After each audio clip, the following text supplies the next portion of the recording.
welcome back. It's been a while, been a little busy at work, and it's eating up a lot of my time.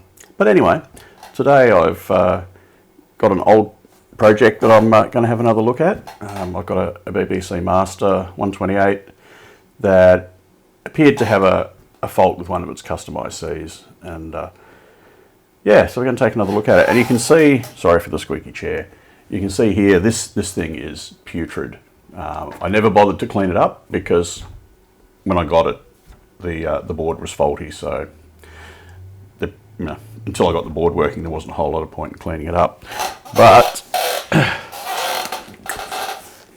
ta-da! Over here we have a new board. Haven't broken this one out of the box yet.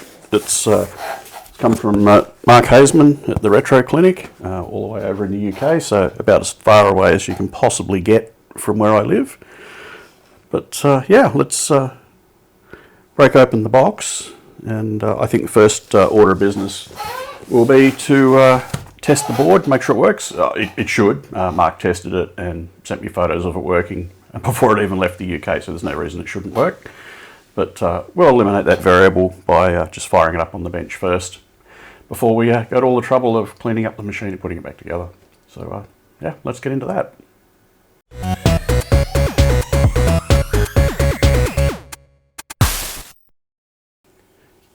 Okie dokie, so we got it on the bench. Let's just break it open.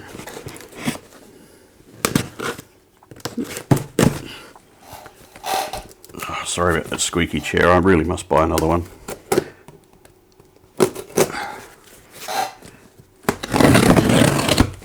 This squeaky chair is a little bit beyond repair. That's why I haven't repaired it.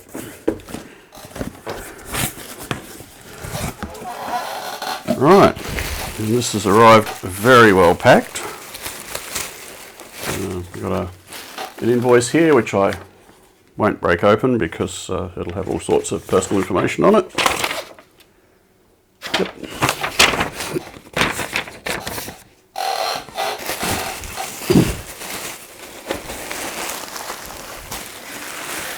Very well packed.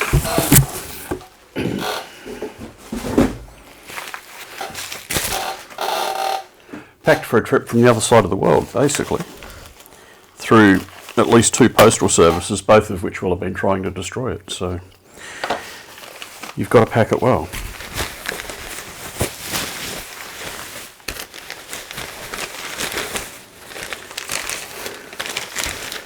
Oh, look at that in a static bag. And I've got enough bubble wrap to use for quite a few other things. So very well packed, can't argue with that.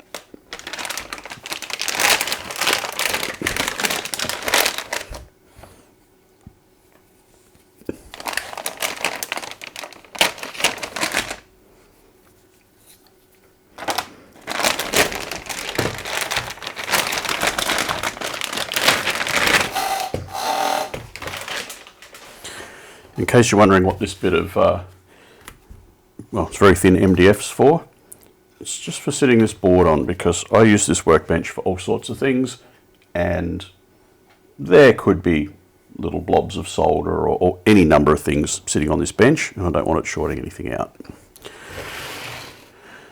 Right, so here I have sort of a dummy wiring harness just sort of contested on the bench. So we'll use brown for the 0 volts. We'll drop one on here, one on here, and wrong way around. That should have gone down there. That should have gone up there. 0 volts, 0 volts, and then over here to 0 volts.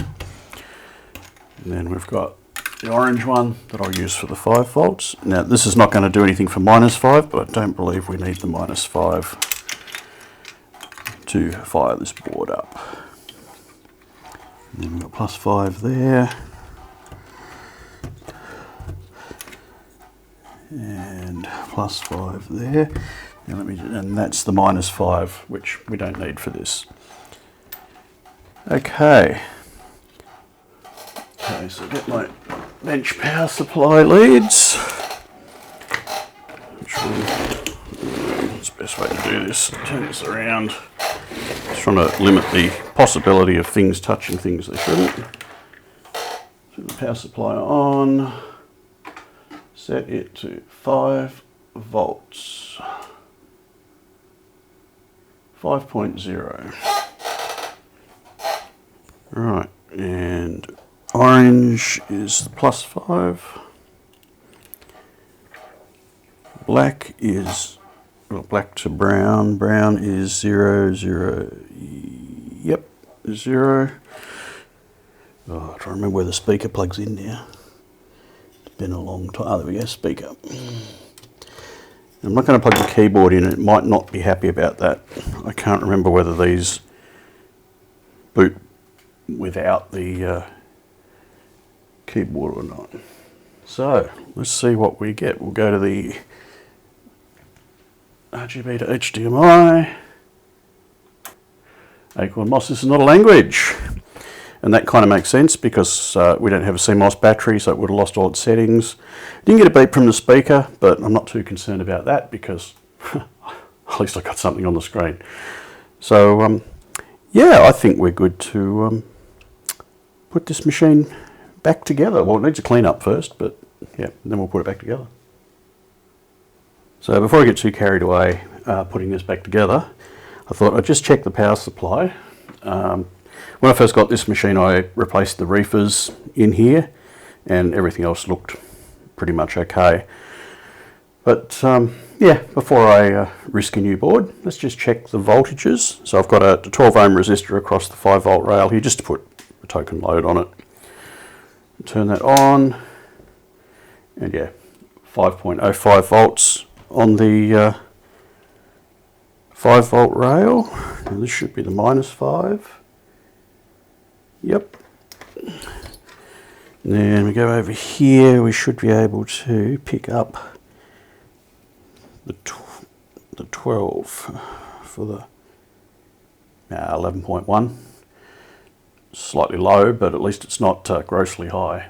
So yeah, I think this power supply is safe to put back together and use, and won't be any risk to the board.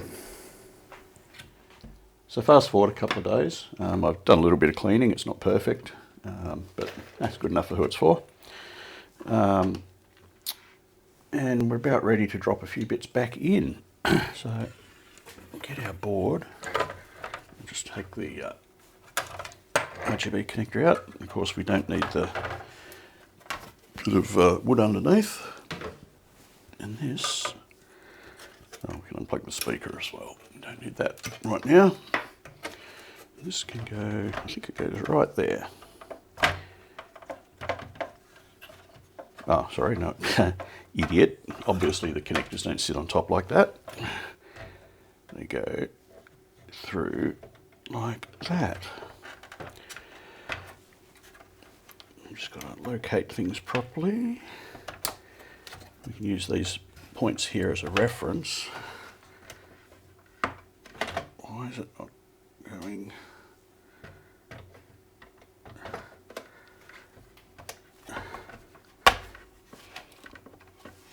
That one's kind of right, this one's still a little bit out. Why is that? It's sitting in, it's not sitting down there, but the back plate's sitting in the right place. Yeah, why is that not? It's just not quite going in. Now it goes in far enough. Now it goes in too far.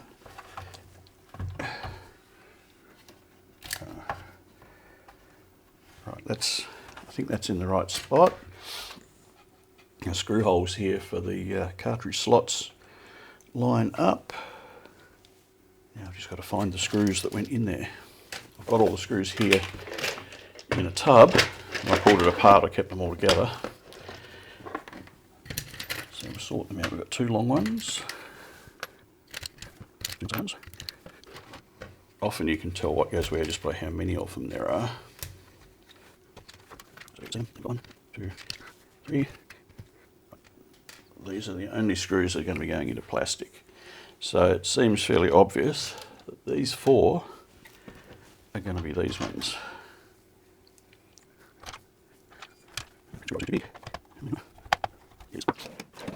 Something more appropriately sized.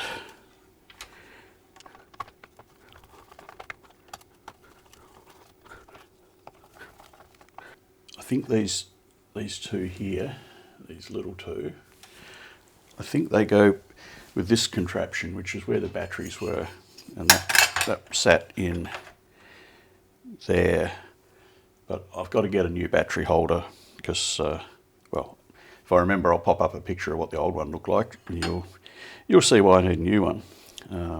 So I'll leave that for the moment.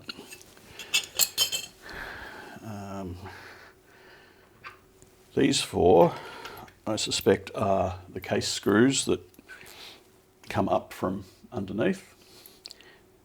I think. We will see.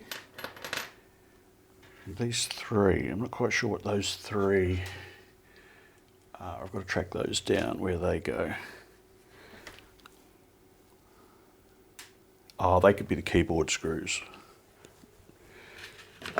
But the keyboard is still a bit nasty, so I'm going to have to do a bit of a clean, not even a clean, a bit of a deep clean on that. But that sits in there like that, and 1, 2, 3. So that would be these three screws would be 1, 2, 3.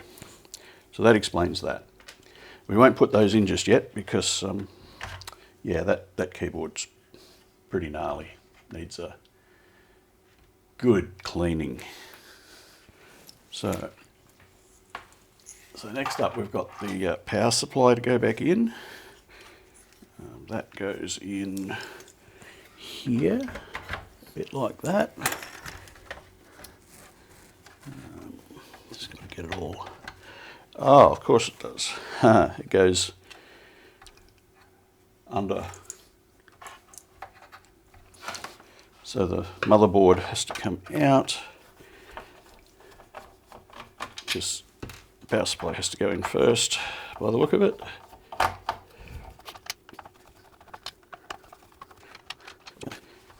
Out, and then that can under, a bit like that, and then the board goes back in. A bit like that. Right, and then we have a screw, probably one a bit like, what do we got here? Probably one a bit like that. That goes in there.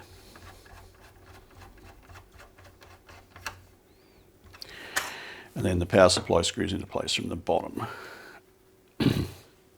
I'll just put these screws back in the board so it doesn't fall out. I'm looking forward to having this machine going. I haven't had a BBC Master, not a 128, since I was at college. And even then I didn't have one, it was just the college one that I got to use. We didn't have very many of them at college. I think we had 2 or 3.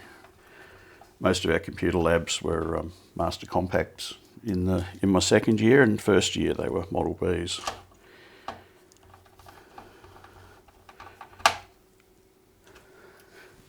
Just push that out of the way so it doesn't. Right, so now I should be able to carefully turn this upside down.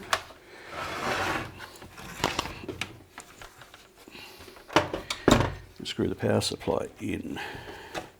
And this is going to be a little bit of fun, because the holes won't line up, I don't reckon, because the power supply case needed a little bit of stretching to get it apart and get the PCB out of it.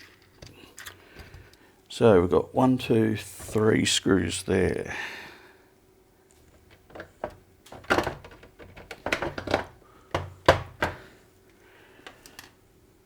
reckon it's these longer ones.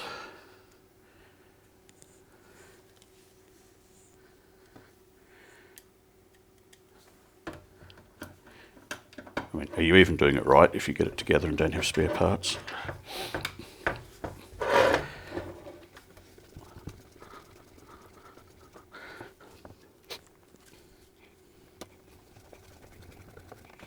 got problems, please. Way on. Okay.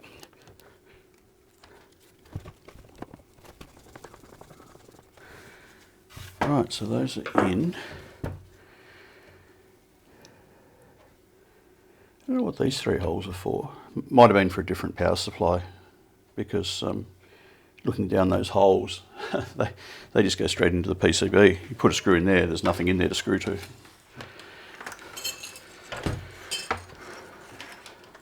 We've also got this, which is the shroud for the cartridge slot, and the speaker sits in there, which we're going to have to reattach, because I don't think it just, surely it doesn't just sit there, it must, well, maybe it does. Yeah, no, it does. And then plugs in right where we had it before. So that's where that goes. I was hoping it might have consumed a few of those screws, but it doesn't. Ah, the screws go in here. I've actually got a photo on the monitor here that shows some screws in there. These, I think, are the heatsink. So yeah, they're probably important to have screws back in those.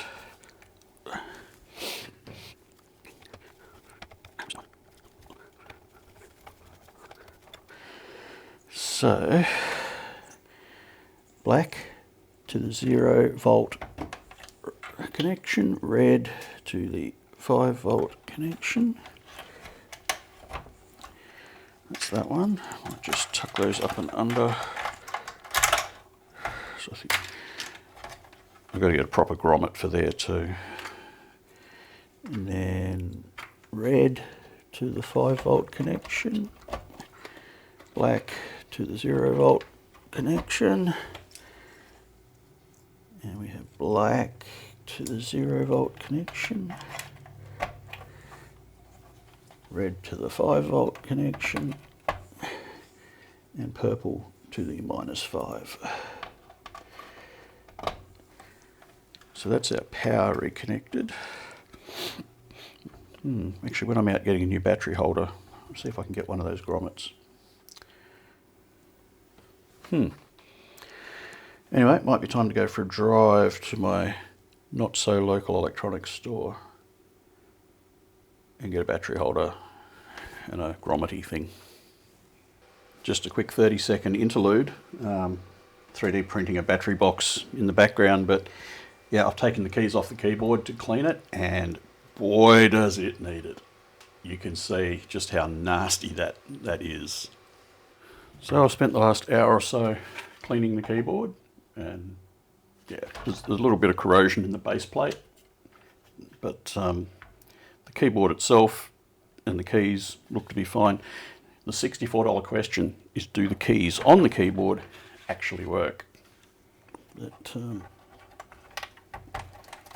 plug that one in, and we'll plug this one in.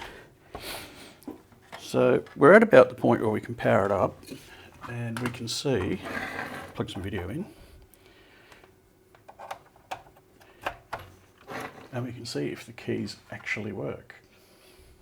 So I've got the RGB to HDMI plugged in, turn the computer on, we get the signature beep as it starts up, and we get the "this is not a language."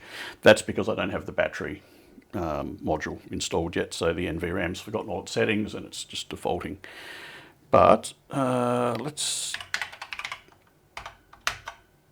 that wasn't A, wasn't it? Interesting. I can see it first. Got some problematic keys, I can see that happening. Right, so escape works. 1, 2, 3, 4. Whoops, hang on, 1, 2, 3. Did 3 bounce in?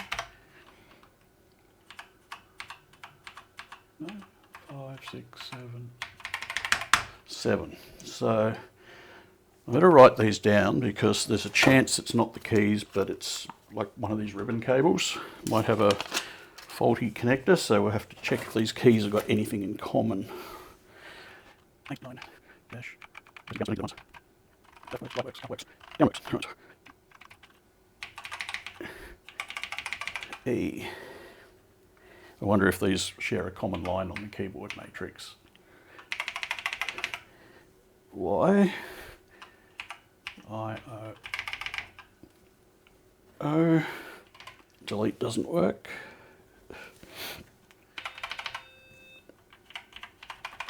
Copy works. Caps lock key turns the LED on and off, so that works. Shift lock. That works. So left shift key works. Right shift key works. Tab escape we tested. Caps lock control. How are we going to test control? Control M. So control key seems to work. Spacebar works. Delete and copy we tested. Shift we tested. Return we know works. Break key of course works. Control break works. Function keys are going to be hard. So I need to be in mode 7. Well, I don't need to be, but... Right, so I've tested all the keys, and so far I've got 1, 2, 3, 4, 5, 6 keys that don't work on the keypad, plus, minus... Right, so I have 1, 2, 3, 4, 5, 6, 7, 8, 9 keys on the keyboard that aren't working. Let's just give the connector a wiggle. And see if they still don't work. Yeah. So E that wasn't working previously has now come good, but I don't think it was that. I think it was the key switch. And Y is just a dicky key switch. So looks like I'm taking the keyboard out again, and I'm going to have a look at those particular keys and see if the switches are even working. I'll just use the multimeter in continuity mode to see if the switches are closing, because if the switches are closing and the machine's not seeing it, then it's not the key switch, it's something to do with the PCB or these connectors. So let's do that. I'm going to try a little bit of deoxit just down the stem and see if I can work that sort of in.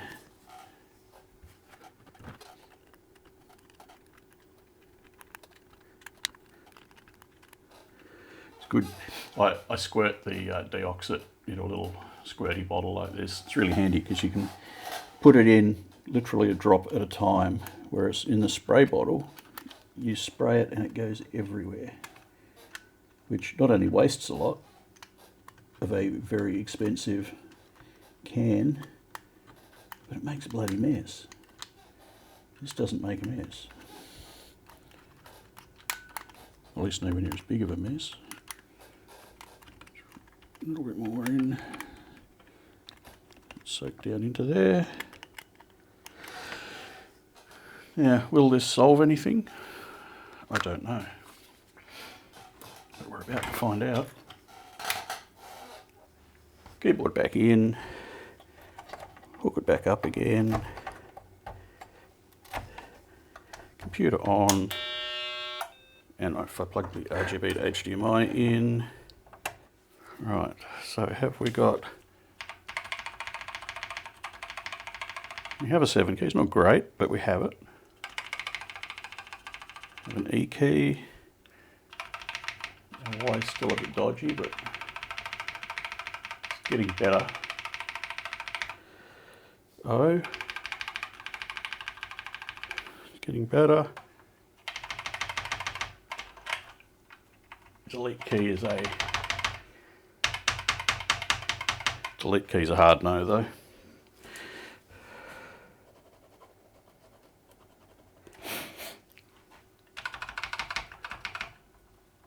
Keypad 8 is started working. Keypad 9 was a slow start, but it's working. Keypad enter and F5. F5 works. So it's the keyboard delete key is the only one that's not actually working. Okay, so we'll do what I was going to do last time. We'll turn it off keyboard out and we'll check the switch with the meter. Right, keys pressed. No continuity. Oh, slipped. No continuity. So it would appear that key switch is pooched. Right, let's just remove this little sucker from the board.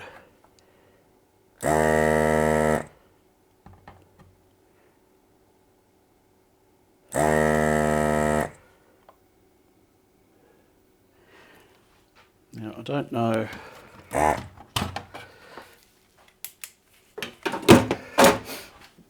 Oh, sorry, I got to sit in this chair.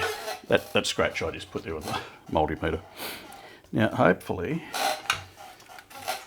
this will be loose enough that the switch will come out of the board.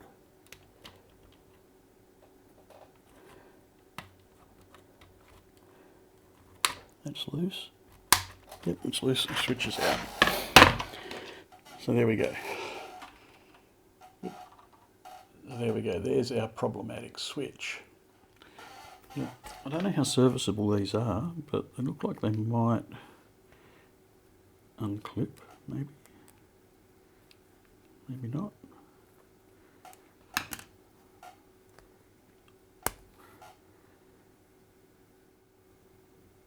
Maybe I'll do a quick Google, see if anyone's done this before, see how they might have done it.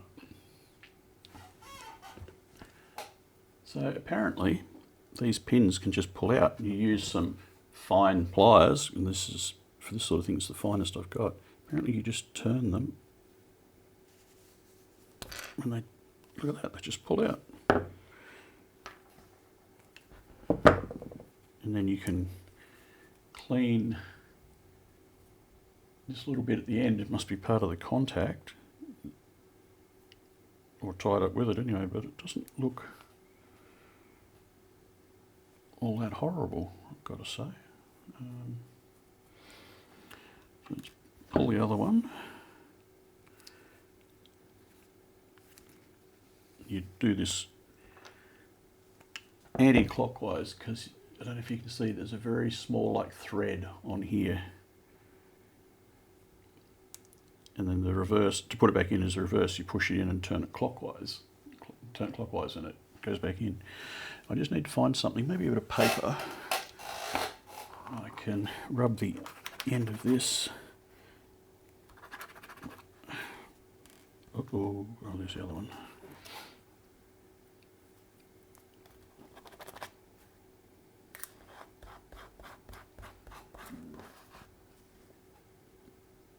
That one was kind of sharp on the end, like it's actually tearing my post-it note. I'm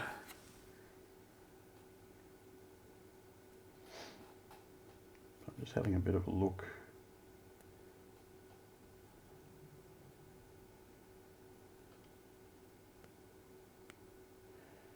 It's got like a little pimple on the end of it.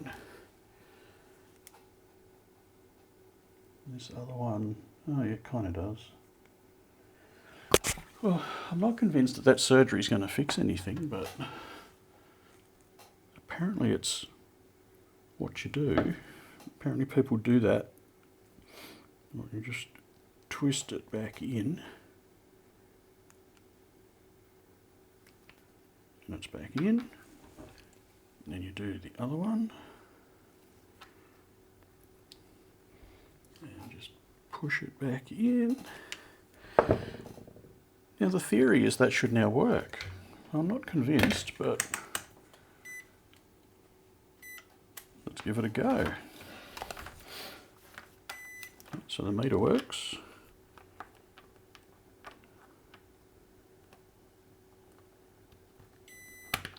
Well, it's improved.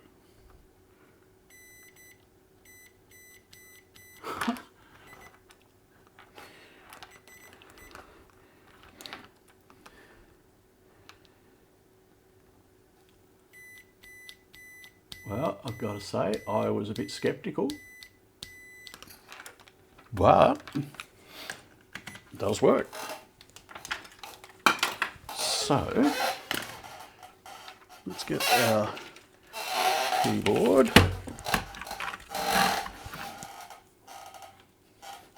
Our keyboard. Put our key switch goes in that way. Push it home in this little hole. Turn the soldering iron off.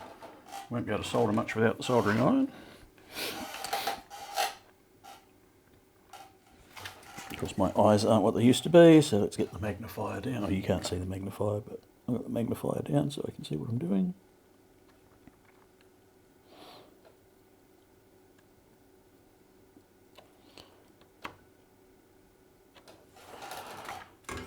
And one delete key back in the board.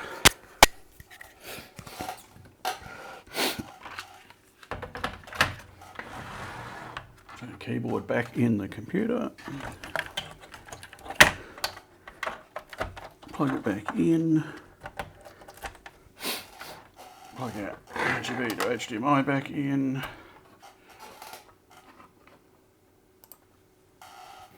And see how we go.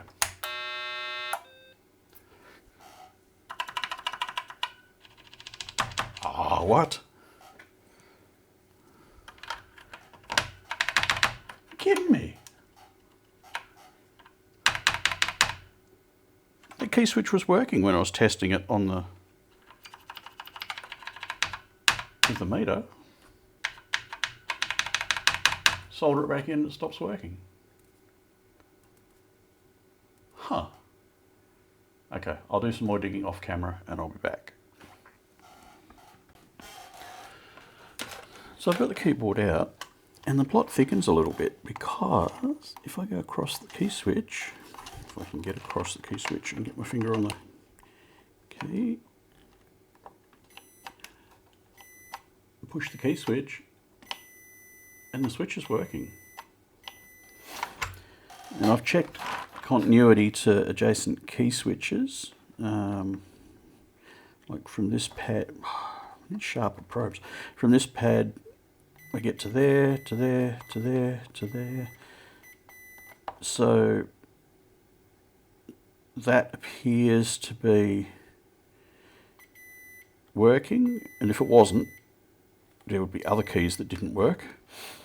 And the same on the other side. I go to, where are we? Follow this, lost it. That one goes over here to there. Again, I'm getting continuity to other keys, and those other keys would not be working if I wasn't.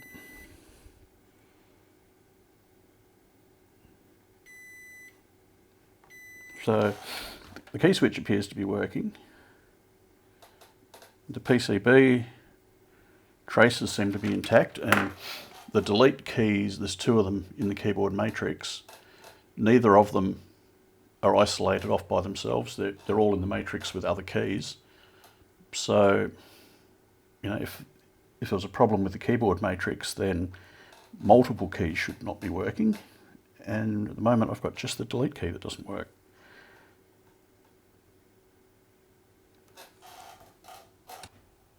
Okay, so 24 hours have passed, it's the next day.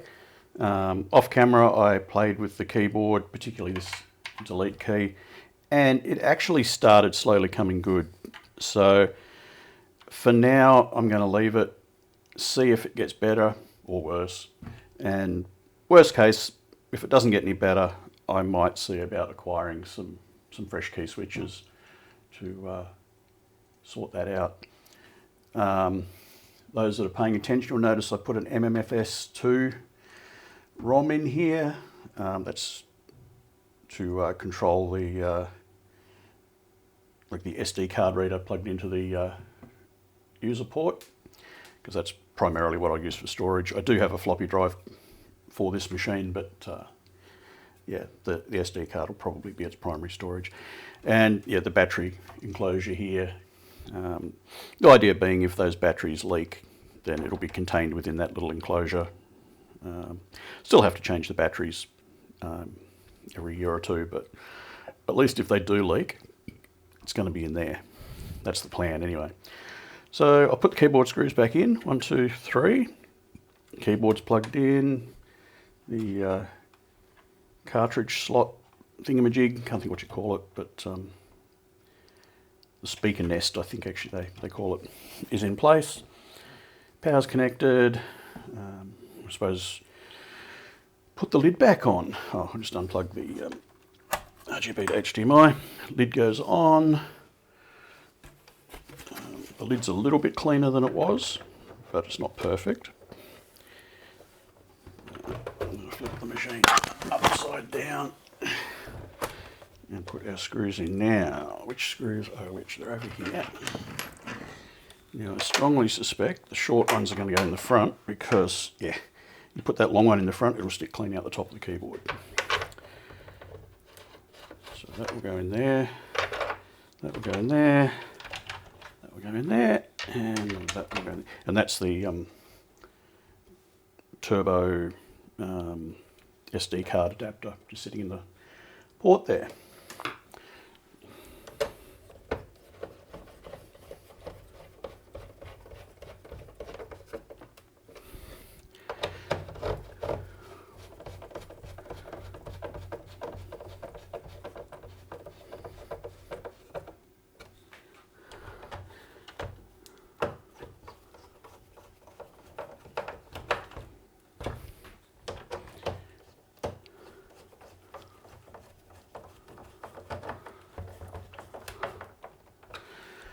Right, she's back together.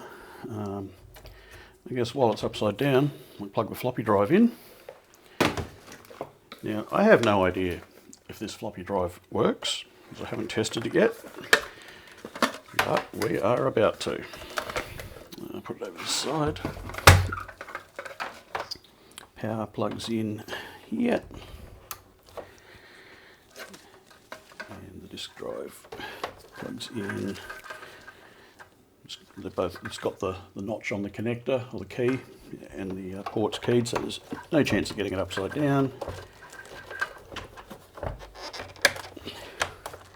And we're in.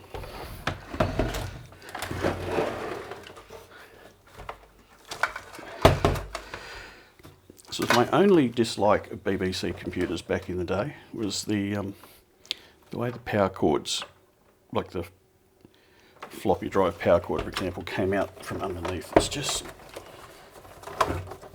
wasn't great. The machine sort of just doesn't sit down flat.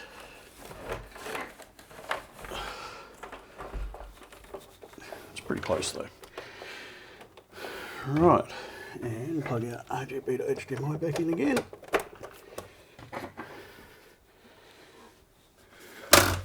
I suppose I should find a floppy disk.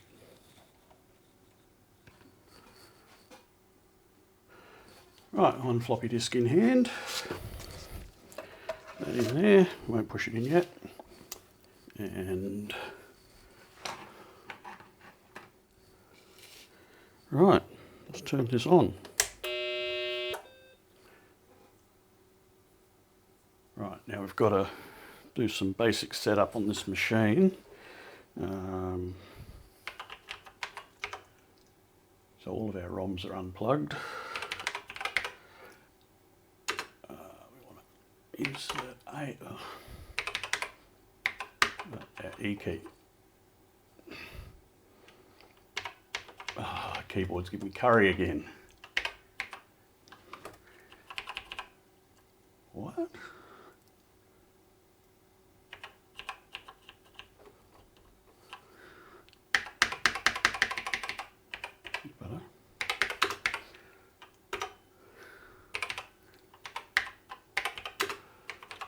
Actually 12 is basic.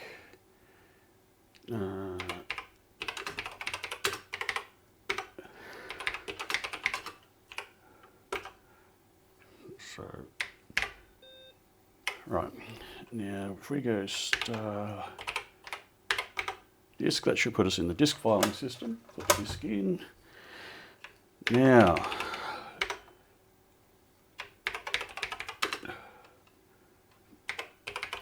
is the format utility, no, that's the wrong one. it format? I can't remember the syntax. Drive empty, no. It's trying to format. Oh, we don't have the DFS ROM installed. So where's DFS 9?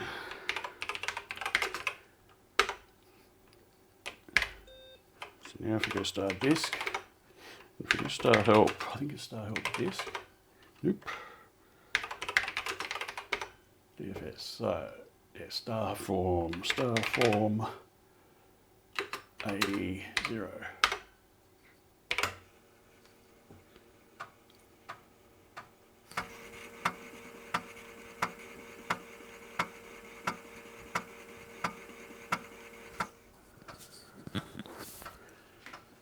Well, I think we can conclude that floppy drive probably works.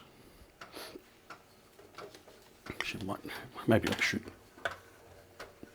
move it up here where you can see it.